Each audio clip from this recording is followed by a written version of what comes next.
নির্মাণকালে এই প্রাসাদটির নামই ছিল বাকিংহাম প্যালেস। বাকিংহাম প্রাসাদটি 1703 সালে নির্মিত হয়েছিল। চারতলা বিশিষ্ট এই প্রাসাদটি 1914 সালে রাজ পরিবারের এবং রানীর সরকারি বাসভবনে রূপে পরিণত হয়। এই রাজকীয় প্রাসাদের মধ্যে থাকেন ইংল্যান্ডের রানী 93 বছরের দ্বিতীয় এলিজাবেথ। গত এপ্রিলে তিনি 93 বছর পূর্ণ করেছেন। তিনি বিশ্বের দ্বিতীয় বয়স্কতম রাষ্ট্রনেতা। পৃথিবীর সবচেয়ে বয়স্ক হলেন মালয়েশিয়ার প্রধানমন্ত্রী মহাথির মোহাম্মদ।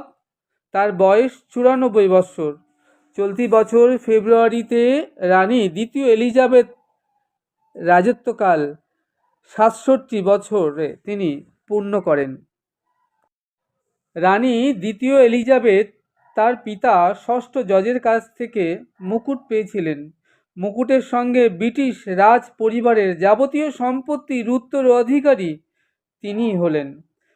সঙ্গে তিনি পেলেন রাজ পরিবারের অনেকগুলো রাজপ্রাসাদ। বিভিন্ন সময় এই প্রাসাদগুলোতেই সময় কাটিয়ে থাকেন রানী দ্বিতীয় এলিজাবেথ। এই প্রাসাদগুলোর অন্দরমহল, এর জৌলস, এর শিল্প কারুকার্য দেখলে চোখ ধাঁধিয়ে যাবে। 1703 সালে সেন্ট জেমস জেলায় ডিউক অব বাকিংহাম এই টাউনশিপ রাজকীয় হাউসটি বানিয়েছিলেন। পরে 1961 সালে রাজা তৃতীয় জর্জ প্রাসাদের বিস্তৃতি এবং বিস্তার ঘটান। প্রায় 8.5 লক্ষ বর্গফুটের এই প্রাসাদে মোট 775টি রাজকীয় ঘর রয়েছে, যে ঘরগুলো বিলাসবহুল এবং কোটি কোটি টাকা ব্যয়ে নির্মাণ করা হয়েছে। এর মধ্যে 80টি রয়েছে বিলাসবহুল শৌচালয়।